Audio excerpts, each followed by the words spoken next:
The HomeTech podcast is powered by our supporters. To find out more, head to HomeTech.fm/support.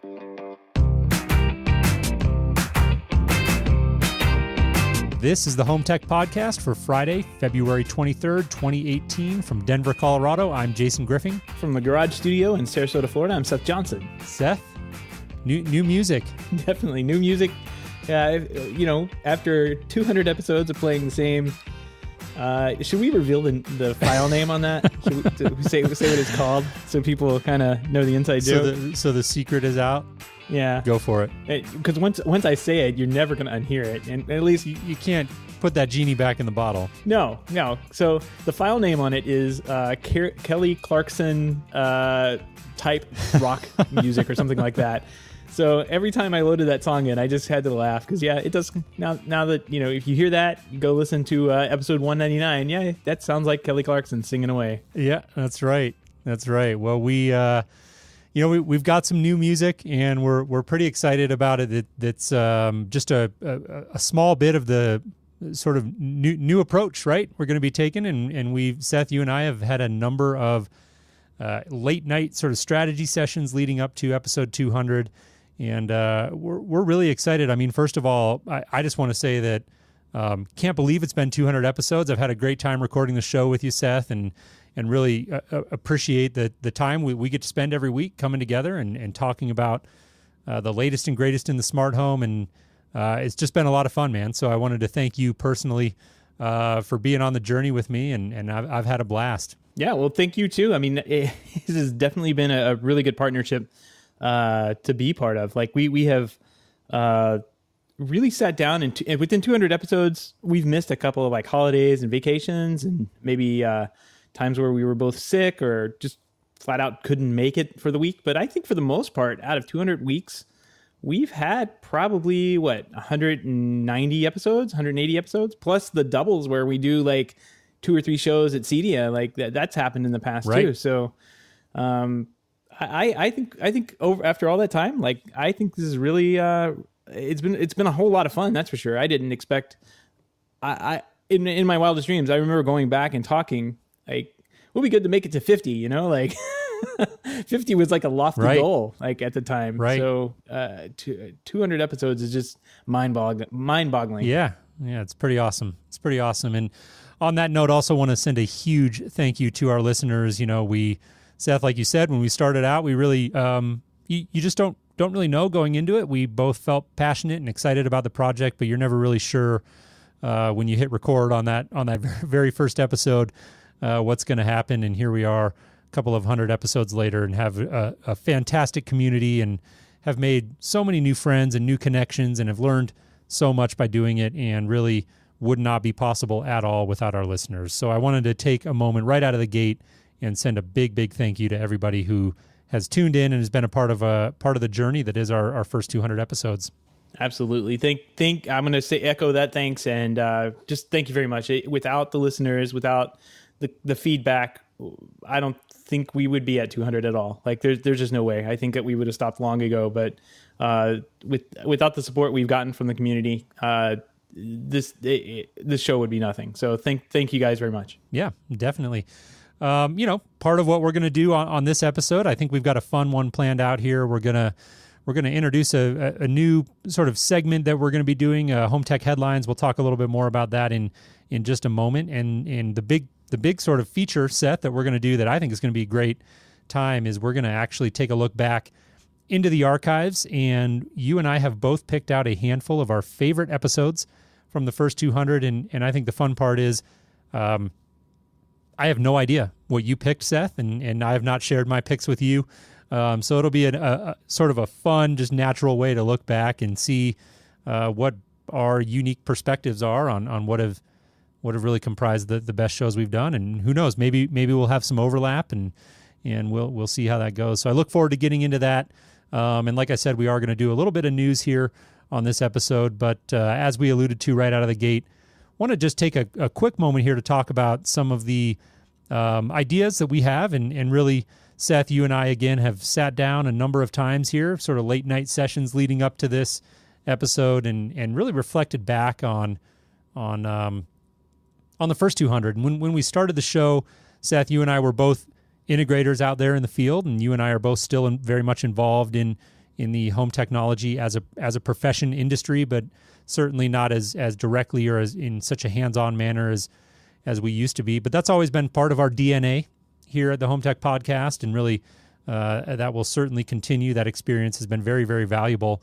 But one of our core themes here, as listeners to the show know, has always been that evolution of professional smart home and connected home technology, and how really those lines between what is a professional installation and what is a do-it-yourself installation have been continuing to blur, right, over the last 4 years. And that's a theme that we've been talking about for a long time. And I think in reflecting back and looking at our plan for the next 200 episodes, we really realized that trend has been very dominant, and those lines are as blurry as ever. And what we really realize looking at the landscape now is that it's all about, solutions for the everyday person now.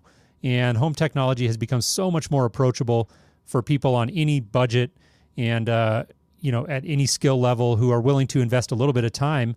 You can go out and do some really awesome stuff for a tiny, tiny fraction of the cost that it used to require, 4 or 5 short years ago. And that's one of the things that we really want to zero in on and focus on over these next 100 or 200 episodes is those solutions for people on any budget, and how you can leverage what's happening in the smart home today to really go out and do some cool things in your home. And you don't have to go break the bank, right? Or spend a fortune doing it. Right. I kind of, when you were saying that, it kind of reminded me of what we have this little about statement on our website, and I went to read it and kind of get because you wrote that in 2014, it hasn't changed since 2014. Right. So I'm just kind of going back and looking at, it's still in line with the core of the show here of what we're going to do. But at the time we were thinking the I can't even say this word, proliferation of affordably priced home automation and Internet of Things devices. You have it in quotes. It's adorable. Nobody was even saying Internet of Things back then. That's funny. But yeah. So this entire landscape has changed over the past 4 years. So I'm really excited to kind of see what we can do to kind of help out all aspects of this home technology, home automation space. And that includes, we were talking about bringing back projects, and we're going to do a new seasons of that. I know that we're going to do some more deep dives into particular topics.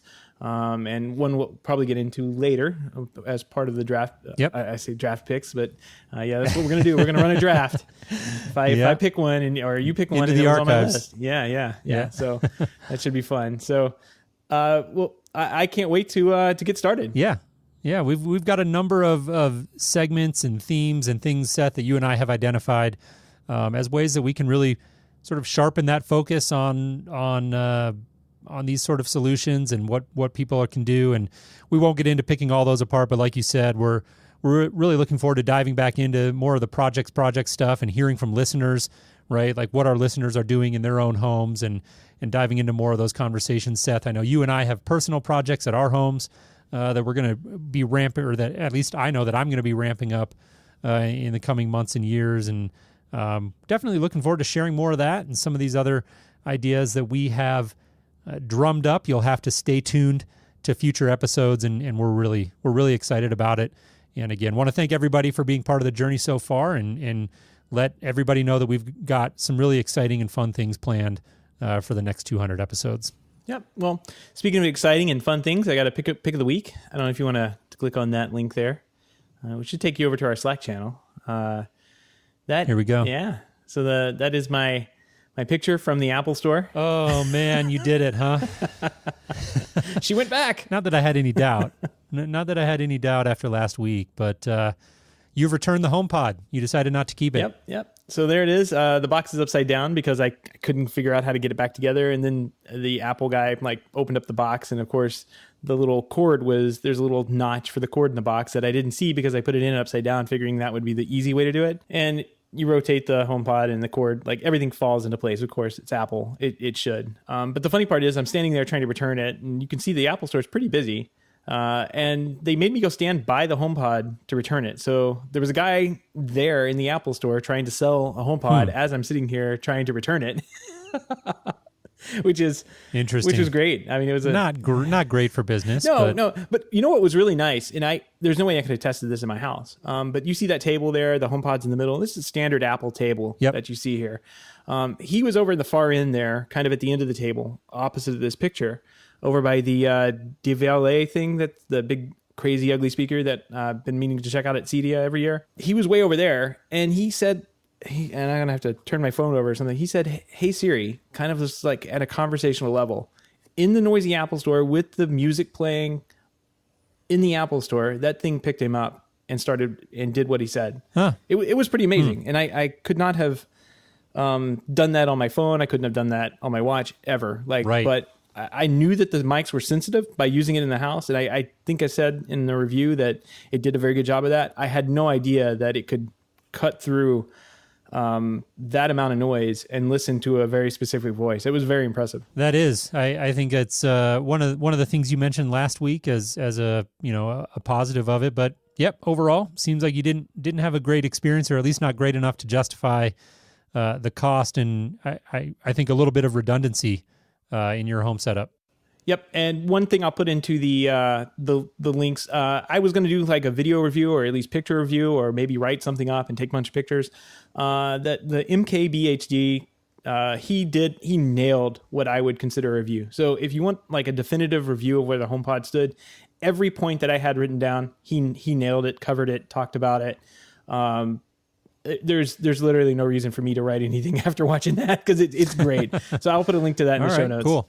Go check that out. HomeTech.fm. Yeah, HomeTech.fm/200. So let's start with a few home tech headlines, Jason. Let's do it. Neo announced a new update for their smart remote, which includes UI improvements, HDMI CEC improvements, a number of low-level performance updates, and fixes for the dreaded Sonos 8.3 update, which has plagued many integrations by turning off the UPnP API support. Spotify now works again, and instant favorites can be set up in the Neo companion app. All right, very good. Like to see some updates coming from Neo, so that's good stuff, and we'll definitely keep an eye on it. Next one here, we've got new job listings spotted by Music Ally show that Spotify is preparing to launch its first hardware product. Quote, Spotify is on its way to creating its first physical product and setting up an operational organization for manufacturing, supply chain, sales, and marketing. The listing for an operations manager for hardware products reads, quote, above all, your work will impact the way the world experiences music. Spotify is currently the most popular streaming service. Apple Music is growing rapidly, though, so there's a very good reason why Spotify would want to diversify its business while driving customers to its core product. Interesting. If we get into this voice in a can, I'm going to jump off a bridge. On Wednesday, Nest updated the security camera so you can ask questions using OK Google. Sorry, I'm not sure how to help.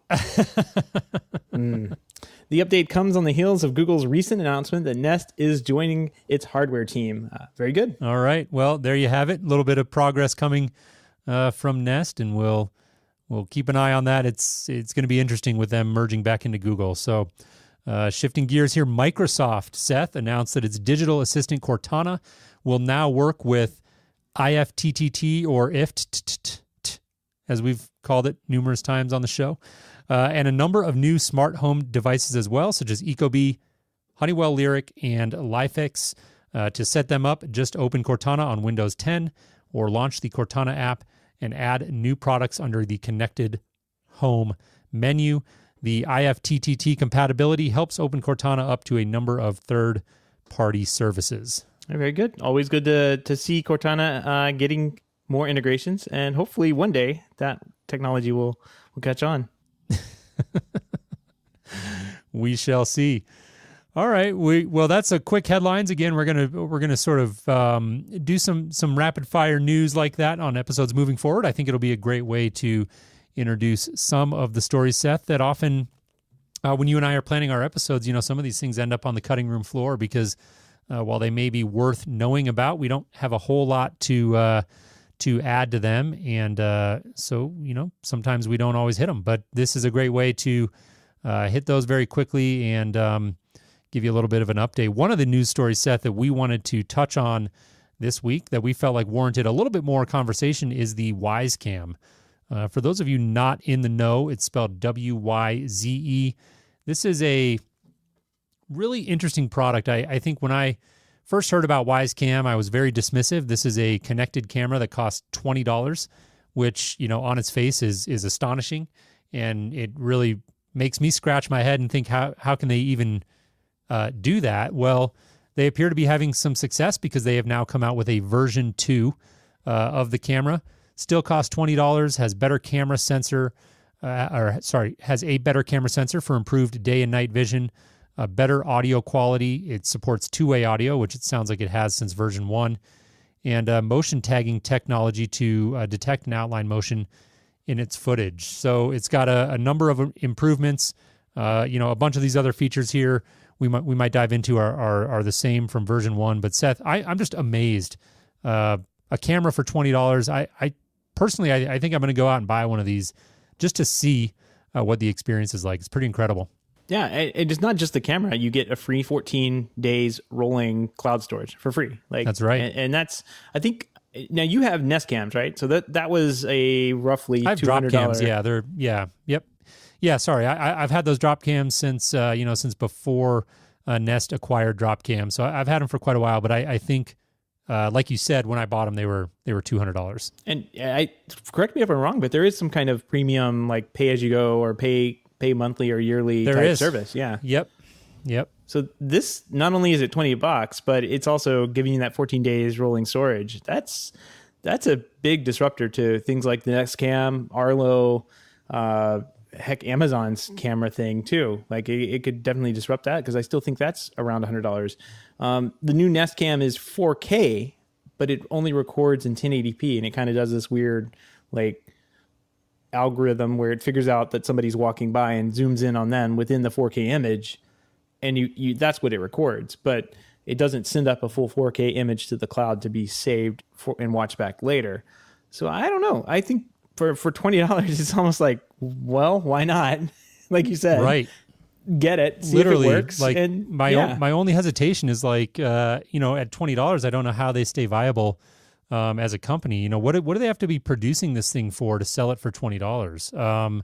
I have no clue what manufacturing costs are like or any of that. I've never worked in that realm, and so I don't know how difficult it is to produce something at this low of a cost. But like you said, I've got drop cams here at home, and they were 10x. Yeah, and the price. You can also put a micro SD card in this thing, so it will record there. I know that we had some discussion. There's actually some discussion going on right now that the WiseCam connects. This comes from Andrew Clark in our live stream. WiseCam connects and streams in less than 5 seconds, and I know that's one of the big gripes about some of the Internet of Things cameras that are out there. It takes a couple seconds for them to I know my Ring does. If I want to watch a video, it takes a couple of seconds for it to set up the stream and start to get going. So that's all big positive things. The one thing that someone put into our Slack channel this last week was that Robert Spivak put it into the hub. He had a little conversation, or saw a conversation on Twitter, that Wise would be supporting RTSP sometime in the future, or they're hoping to support that with the software update sometime in the future. And that, while it's interesting, what that does is kind of gives it the possibility, or maybe the ability, to connect to in-house NVRs or video recorders. Any modern video recorder is going to support RTSP in some format. So by doing that, they kind of open themselves up to be a real security camera for $20. Pretty wild. Yeah. I'm going to add that to my list, take a look at this weekend. And Seth, I may just have to pull the trigger on one of these. I'm so tempted, if for nothing else, to see what that experience is like. So we'll keep you posted on that. And getting some good dialogue on that in the chat room. And so, yeah, would love to hear from anybody else who has used those, and what your experience has been like. So moving on from that, Seth, are we ready to get into are we ready to dig into the archives here? Let's do it. Let's do this draft. I'll be a gentleman. Let you go first, Jason. I know okay. We don't even need to flip a coin. Just go ahead and help you out there. Okay. Well, I think that one of my first top picks of sort of the most fun episodes that we've done in the past 200. By the way, we're going full 200 here, right? All the way back into the archives, or are we going? I kept it to 100 because we did this. You kept it to the last 100. Yeah, we kind of did this last time. But if you go out to 200, I won't have any there. Okay. So. All right. Well, I'm going to go actually with episode 163. So HomeTech.fm/163. Oh, did I snake it? God. I saw your reaction there on video. That was our first episode of the Projects Project. And I actually picked this one very deliberately, Seth, because wanted to say that, tip my hat to you. That was really your pet project, your baby, your idea, and you went out and I think did a really great job of conceptualizing that and putting out the call to our listeners. And I was never skeptical about the idea, but I will admit that I did underestimate just how fun those episodes would be. And even going back and re-listening to them and hearing from our listeners and hearing what they're out there doing. We've had a few of those episodes since then, and they've all been up there. I limited it to 163 because that was the first one, but we've had a number of those since, and they've been really some of our most popular episodes. They've been really downloaded quite a bit, and it seems like people are enjoying them based on that. So I picked this one deliberately, Seth, to say nice job teeing that up, and I really look forward to getting into more of those as we move into our next 100 episodes here. I didn't pick it for the same reasons. I thought it was a really fun episode that kind of kicked off the Projects Project. So I may lump those together just to kind of like get more episodes and get them back because they were all really good. Like every one that we interviewed, this one kicked off with Rob Lombardo, but like I know we had a couple of other people, David Millsaps, a couple of other guys that came on.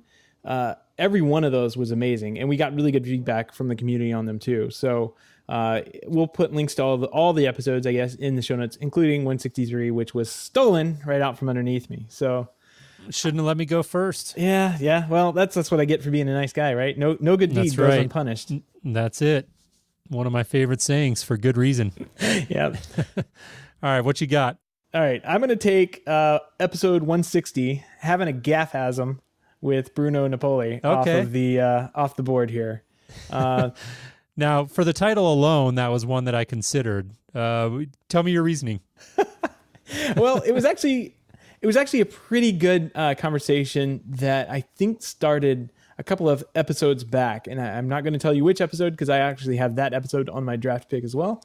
But it was kind of like the conclusion or the culmination of the idea of what we were going to talk about, the industry kind of changing and moving into what I guess was a French term, GAFA, to represent the big technology companies, Google, Apple, Facebook, Amazon. And then Bruno liked to tag on Samsung and Microsoft. Now, the conversation with Bruno, if you've ever had the opportunity to sit down with Bruno and have a glass of wine and talk, do that because Bruno is a great person to have a conversation with and talk about just about anything, but talk about the industry, where he thinks he's going. He's got a lot of great ideas. So talk to Bruno if you ever get the chance. I would definitely recommend it. But I really enjoyed, I just enjoyed the dialogue that went back and forth there because definitely at the time, and maybe now, I don't think we were all very much on the same page about exactly what was going to happen. We just knew that something is happening and continues to happen. And I think that over time, that's definitely been proven, right? I think we've had a number of people that have come on the show and talked about this. I'm thinking distinctly of Richard Berry of iHummingbird. He actually kind of like was one of the first people screaming about this. I think he didn't have GAFA to coin or anything like that, but he was one of the guys out there in the field installing Nest thermostats and Harmony remotes and that kind of thing, and basically started his entire company based on DIY product, which kind of blew our minds at the time, right? And now it seems like a lot of dealers. I being in distribution, I hear this every day. I actually heard it today on our internal Slack from a distributor. Or from a dealer that they were thinking about changing their entire business model for residential, because some of the stuff on the residential side doesn't make sense anymore with all the good quality DIY product that's out there. So that conversation is happening more and more. And there it was 40 episodes ago, or actually more than that episodes ago, where we were talking about this. So hard to believe. Yep. And I've got a motion here, a motion to change the drop Facebook from GAFA, because I'm as far as technology companies go, that Facebook needs to be up there, but they're really not doing anything in the home automation space. So I think we need to replace it with Xiaomi. And if you look at Xiaomi, their little logo is like a little square, red or orange square with an M inside of it. So that gives us an M to use. And that the letters that we had would be MAGA. And I don't think that's taken for anything. So maybe we can use that. I'm just going to let that one sit for just a second. Let people catch up a little bit. Andrew Clark in the chat room is sustaining your motion. So I don't know, Seth. I may have to give that a little bit of thought. So we're proposing MAGA. Well, if there's a better idea, maybe we can come up with something else. All right. Well, no, it's a good pick. It actually. I'm gonna go search that hashtag right now and see what I find. Yeah, if you're not sure what we're talking about, it should be pretty easy to figure out. That one didn't make my top 3. It was definitely up there. It was a really fun episode, and like you said, if you're not, familiar with Bruno or haven't had a chance to have a beer with him or chat with him, Bruno is the founder of Krika, and a good guy, very passionate guy, really has some strong opinions about the industry, and we haven't heard from him quite as much. He's been a supporter of the podcast for a while and has hung out in the hub quite a bit and would join us periodically for live shows, and we haven't heard from Bruno in a little bit, but hopefully, Bruno, you're tuned into the show. I know you're a regular listener. We really appreciate it. And Seth, I think a very worthy pick, an important topic and something that's been happening in the smart home that's really been one of the overriding themes of the show is the entrance of these large tech companies and the effect that's having on people's ability to really do the smart home for a whole lot cheaper and a whole lot easier than they've ever been able to do it. So I think that's a great pick. Cool. So what's since let's see, we've done 163, 160. What's your next pick? All right, let's see here. Yeah, so we've done 163 and 160. I'm not doing these in any particular order, by the way. So I'm going to actually pick the one that has a natural segue here. And one of my personal favorite episodes was 148, going back to ISE. And this was I'll admit, Seth, a sort of a selfish pick in terms of just my experience going over there to ISE. And the reason why I say it's a natural segue is I actually went over there and stayed with Bruno and some of his colleagues and friends in a flat over there in Amsterdam and had a great time. And, ISE is definitely a show for the professionals, obviously. But in terms of the end user and the consumer, it's very relevant. This is a big show, and I had such a great time going over there to Amsterdam. It was my first time. I did not get to go back this year. I really hope to go again in the future. Such a cool show, very cool city. I had a great time going over there and seeing everything on one floor. It's a very, very immense show, and it's commercial and professional audio and stuff is all sort of mixed in there. And so you really have to cover a lot of ground, wear comfortable shoes, and really dig in to find those cool home technology stories. But I had a blast over there, and it has been one of our more popular episodes that's been downloaded, and I know the draw of ISE is very big, and so I had a great time and had to pick this as one of my favorite episodes that we've done, just because it was such a great time to go over there, and hopefully that came across in the episode, and we were able to share some of the fun that was had over there, and look forward to hopefully covering that show again in the future. Yeah, I definitely would like to get over there one of these days too, and check out the show. From what I hear, it is just an amazing show since it mixes both basically the CDF market and the Infocom, which is something else now, Xanadu or something else now. Like, it mixes those two shows, puts them together. one big show covering both residential and commercial all at the same time. Man, it just sounds like a blast. So I definitely would love to get out there and see it one of these days. Maybe next year we'll take the show on the road and head out that way. So it's I don't know where Xanadu came from, Seth, but it's Avixa.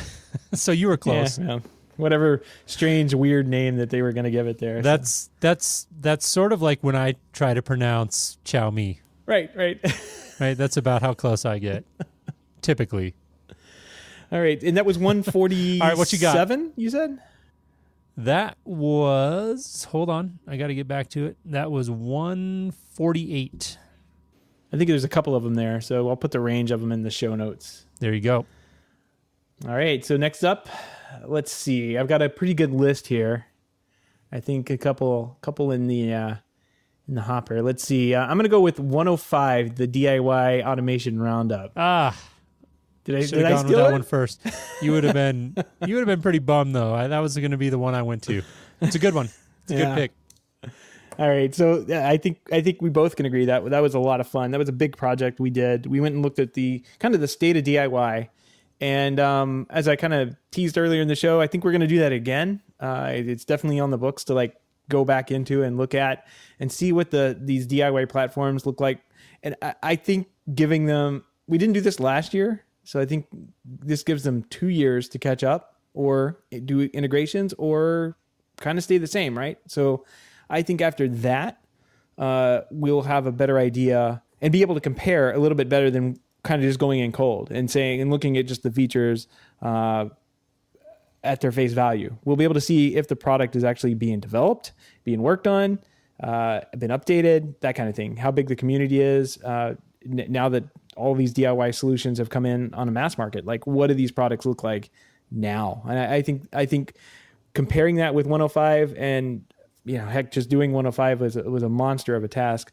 I think just being able to compare it with what we had, our notes that we had from back then, I think we'll be able to do this again and have a really good show out of it. Yeah, no, it'd be a lot of fun to go back and revisit this. And we really focused on solutions that, when you say DIY smart home, that could mean a lot of different things to a lot of different people, and especially now with more proliferation of things like HomeKit and other systems of that nature. But really, Seth, this episode was focused on more of that prosumer, like hardcore sort of tinkerer DIY type of products. So things like OpenHab, HomeSeer, Vera, Home Assistant, Indigo.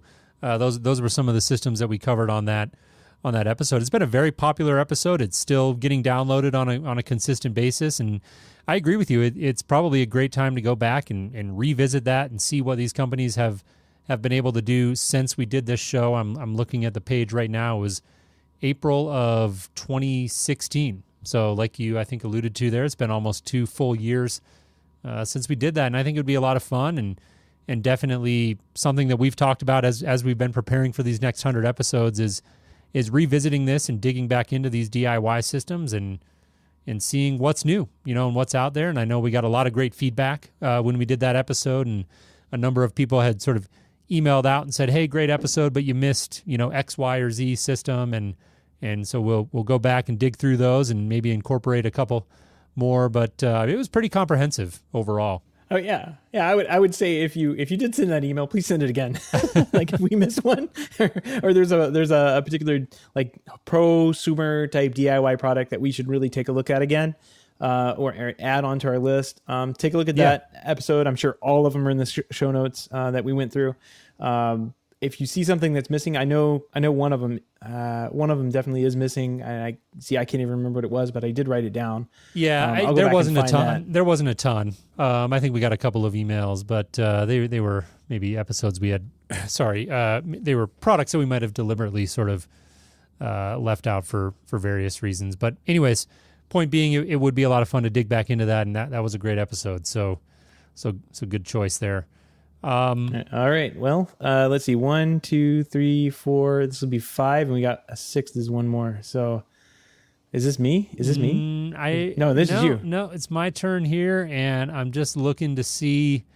I've got a bunch that maybe we can come back to, time permitting, that were in the first 100, but I'm going to keep it in the 100 to 200 range here for a second, and pick one that I just had a lot of fun. I actually went back and listened to this episode today, and it was episode 165, and this was the Worldwide Developer Conference 2017 wrap up, and we had a great friend of the show, Richard Gunther, on, who does the Home On podcast, and Richard, if you're listening, this episode was a ton of fun and just a lot of great banter, and this was really, WWDC was where we heard a number of HomeKit updates. We had an over-under, Seth, if you remember, going into that developer conference, and I think we had set the HomeKit over-under at 3 minutes, and we were trying to figure out how much time they were going to devote to it, and they definitely spent well under that. But they did do some significant updates there, and they actually announced the HomePod, Siri in a can. And that was when we first heard about that, which was something that we had been speculating about and wondering when that was going to come for quite a long time. And it was just a fun episode to go back and re-listen to and just think about where Apple is now. And the HomePod is obviously, it's gotten mixed reviews from you, Seth, and I think in general. But, overall, I think HomeKit is taking shape and is something you and I have talked about a lot as a very, I think, fundamentally sound vision, and they're playing the long game there at Apple. And so it was just kind of fun to go back and listen to that, episode 165, to hear what we were talking about at the time and compare it to what Apple is doing now. Yeah, that was a fun one. Any show that we have on with Richard is definitely one. It's always fun. Yeah, it's always fun. And I deliberately took the fireside chats out. Those could have easily been every single one of my picks. They are fun. Yeah, those are always a lot of fun. So I think my last one here, and this one is kind of like where I think we started to turn. I don't know. It was right after ISE, and you and I had, and I love this. I love it on the show notes when you go and you write these. On this week's episode of Home Tech, Seth and Jason sit down for some spirited discussion. So that immediately caught my eye, and I listened to it. So this is episode 150, Stuck in the Middle. Okay, I remember. Yeah, this was 10 episodes before we had Bruno on, a couple episodes before we had Richard Berry on. And this is where I think you and I started really digging into the conversation of the changing industry and how the integrator was changing, DIY was changing, products were just getting better and changing, and what that was going to look like. And you had a number of interesting stories that were kind of outside of home tech that were popping up about that time. And we just had like a really long, good conversation about what we thought home technology was going to look like, rounding out, I guess, that year and moving into moving into 2018. So I actually listened to that one today. It was kind of an evergreen one to go back and listen to. The spirited conversation part, we definitely.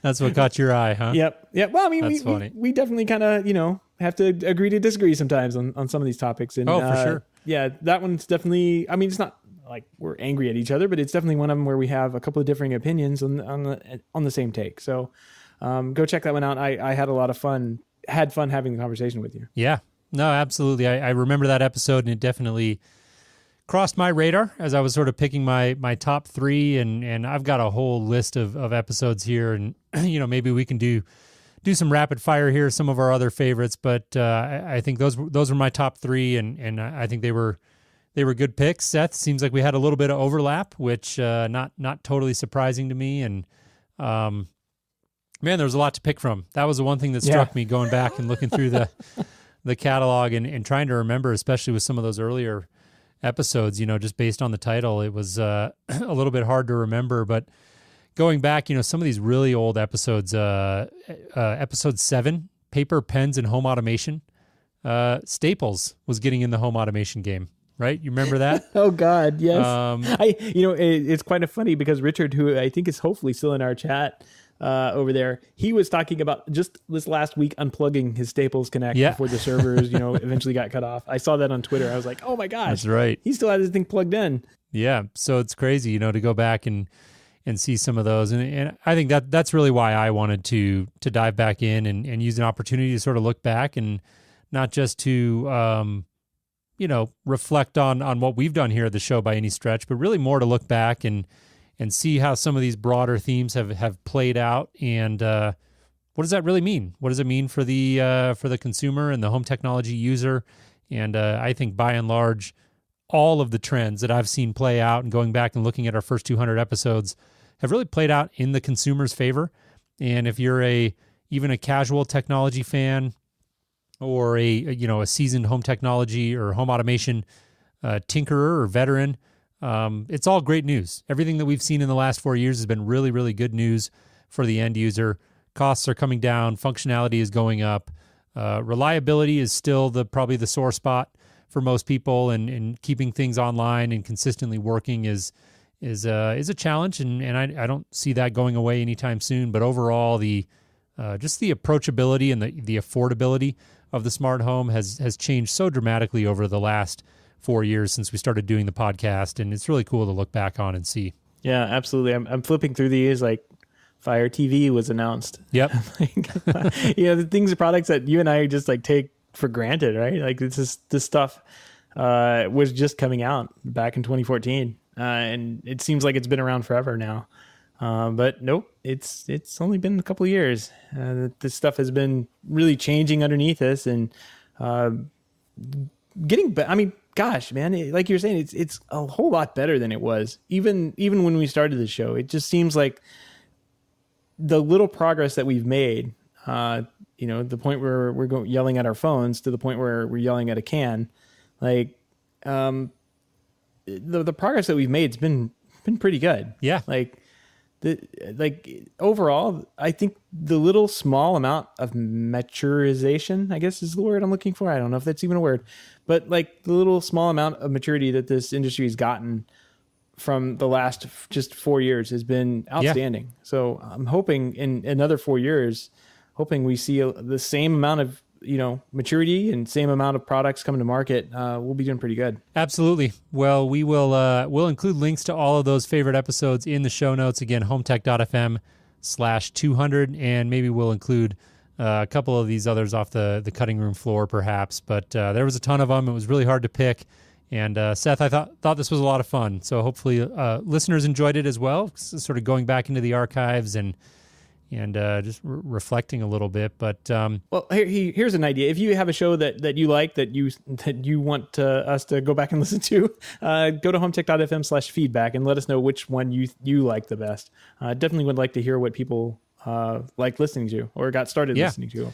Absolutely. And speaking of feedback, Seth, another thing we want to start doing more regularly here on the show, starting now with episode 200, is digging into the mailbag, and we get pretty consistently get emails from our supporters of the show, and we really appreciate it. We read all of those and respond to every one of them. So really encourage you, if you're listening and you have any comments, questions, ideas, feedback, what have you, go ahead and use that HomeTech.fm/feedback and let us know. We'd love to hear from you. And so this week, digging into the mailbag, we've got an email from Michael Zarati, and he is curious to hear our thoughts on Lutron's Raw 2 Select, which of course is a product that we talked about back when they announced it at CEDIA, I think just this past year. And according to Michael here, I'll quote, "Seems like a system aimed right at the prosumer DIY crowd, but I haven't heard any of the regular home automation podcasts talk much about it. It's a step above their Caseta system, but more DIY than a regular Radio Raw or Homework system. Hubs, switches need to be purchased through a dealer, but can be installed/programmed all DIY. This is where it gets interesting, I think. One issue Michael has run into, he says, I recently set up a Radio Raw 2 Select system in my home with about 15 dimmers and 4 fans. I primarily use Apple's Home app, and the Lutron Raw 2 Select system connects to HomeKit as a bridge. All the light switches work great in HomeKit, but unfortunately none of the fan switches work. This limitation is not clear when reading Lutron's HomeKit FAQs, and hopefully support for fan switches is coming from Lutron as HomeKit does support this. So interesting to know. Not sure if any listeners have had a similar experience. Michael, I can't say that I have used Raw 2 Select or that I have any, just secondhand, close friends or anything that have used it and conveyed that limitation to me. But thank you for pointing it out, and hopefully that will get addressed, and we'd love to have somebody on from Lutron at some point to give us an update on that. Yeah, and I'd also recommend to him to reach out to Lutron as well and ask. They do have pretty good, decent amount of documentation, but they do also have really, really, really, really, really good customer service where they will answer the phone 24/7. So it could be in the middle of the night. You could have this question about your Maestro fan controller not having HomeKit compatibility, and actually be able to talk to somebody there and ask them that question. This is really cool. I remember this product coming out, and I guess I didn't really look into it very much. But it looks like the RAW 2 stuff, but it has has a different hub than the RAW 2 main repeater that we're used to. But it also, having that fan control, I think, is big, because that's not part of Caseta. Caseta doesn't have fan controls. It just has switches, dimmers, if I'm remembering correctly. So this is a pretty cool system. I wonder, I have to look more into this and see what it looks like. Yeah, I think RAW 2 Select is another smart move by Lutron. That's been something we've talked about quite a bit on the show. Is Lutron has done a nice job of really putting out products that have different functionality and price points for different segments of the market. And I think RAW 2 Select was really put out to fill a sort of a hole between Caseta and Radio Raw. There was quite a big jump there that consumers used to have to make if they wanted to upgrade to Radio Raw. And the RAW 2 Select definitely fills that gap, I think, very nicely, at least on paper. And so it's good to hear from Michael, and it sounds like he's, generally having a good experience with it, but has found a couple of little pain points. And, you have to imagine that that's something that Lutron is aware of. But Seth, like you said, a great thing to give them a call about and find out the latest. And Michael, if you're listening, let us know. Keep us posted on what you find out. We'd love to hear from you. Yep, absolutely. I really like this system. This is really nice. In fact, somebody in our Slack channel was asking about fan controls, what options you have for fan controls. I'm like, well, I know RAW 2 has it, which is pretty expensive to get involved with. I know Control 4 has it. I know Lutron QS has it, of course. But I didn't even know about this line. But if there's this RAW 2 Select, you can get a Maestro fan controller with a couple of speed controls on it. I mean, that's really. I think Insteon has one as well. But I mean, there's not many products out there that will actually control a fan motor. So that's pretty cool. Yeah, definitely. All right. Well, that is it for our mailbag there. Again, if you're interested in reaching out, we'd love to hear from you. Questions, comments, any sort of feedback, HomeTech.fm/feedback, and let us know. So, Seth, I think that pretty much does it. We want to definitely send out a big thanks, as we always do on every episode, to our patrons. We are a listener-supported show, and we really appreciate everybody who's done that so far. If you're interested in contributing to our efforts here at the podcast, you can do that for as little as $1 a month by visiting HomeTech.fm/support. Once again, that's HomeTech.fm/support. Also want to send a shout-out to Robert Spivak, who you mentioned earlier on the show, had sent some information about one of the stories we talked about. Also, Seth bumped up his patron contribution from $1 to $5 this week, and Robert, great timing. Get a shout out on episode 200, as we do for anyone who comes on at that $5 level. We really appreciate it, and we really appreciate your continual contributions, Robert, in the hub. I know you've been a very active community member there, and I know that everybody really enjoys your contribution. So thank you so much for listening and for the very generous contribution. Absolutely. Thanks very much, Robert. If anybody wants to reach out to us, our email address is feedback@hometech.fm. We're live Wednesdays, usually starting sometime between 7 and 7:30 p.m. Eastern. To find out more, check out hometech.fm/live. And next week, Jason, I think we got another project coming up. We do. Gavin Campbell is going to come on and join us. And, Gavin sent out his original email about coming on the show, and we ended up reaching back out to him a few months later, and he has been very busy since then and has a ton of cool stuff going on at his home. And so we really look forward to chatting with him and sharing that with our listeners. So thank you again, everybody, for listening. We really appreciate you being here for the first 200 episodes, and we look forward to the next 200, and having you be a part of it really means a lot to us. So thanks again. Thanks, everybody. Jason, I'll talk to you next week. All right. Sounds good, Seth. Take care.